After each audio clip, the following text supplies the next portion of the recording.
Alright, so for this lesson, we are going to take a look at our text tool and we're going to go over some of the basics. So go ahead and create a new document from here or use your keyboard shortcut, Command or Control and the letter N. Go ahead and give your document a name and then just size it to whatever you want. I'm going to use 1600 by 900 with a resolution of 300 and a white background. Alright, so to access your text tool, you can come over here to your tool panel and select it from here, or you can use your keyboard shortcut, which is the letter T.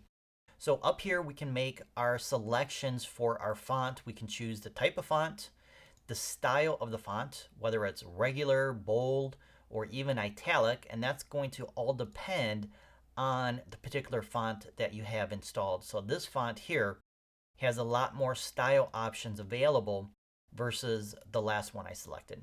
We can also select the font size from here, or we can type in a number in this box if we want a larger or a specific size font. This is for anti-aliasing, so I typically just keep it at crisp, but you do have other options depending on the project that you're working on. If you're working in paragraphs or if you have a lot of text and you want to align left, center, or right, you can do so with these three options, but it's mostly for paragraphs.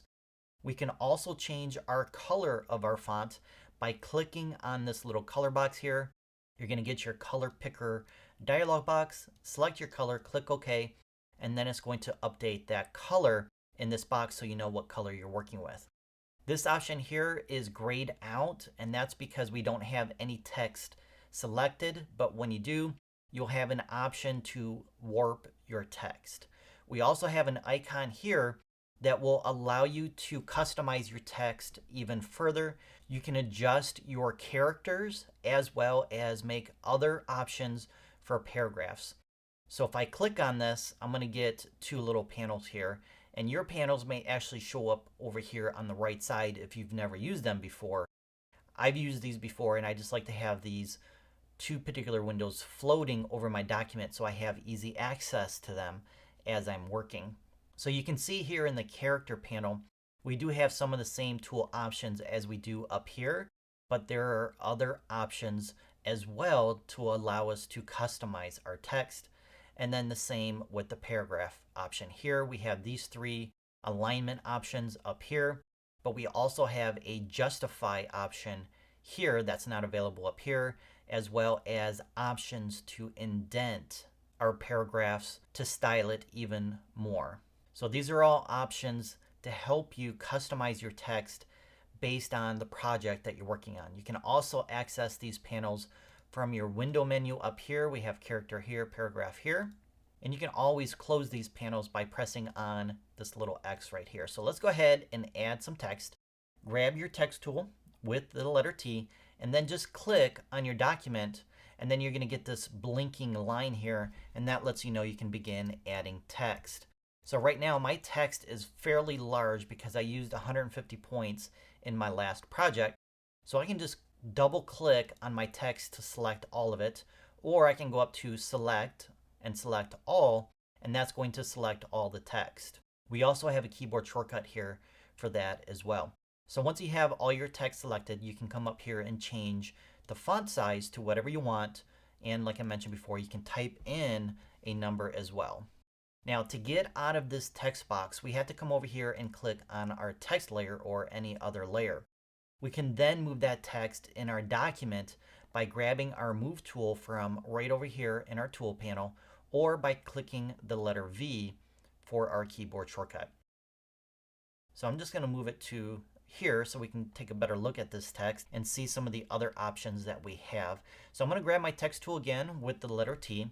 I'm going to select all with Command or Control and the letter A, and that's only selecting the document. So we have these dancing ants around the document. I wanted to select the text. Well, so in order to do that, you first need to activate the text box by clicking on the inside of it, and then you can use Command or Control and A to select all, or just double click to select all.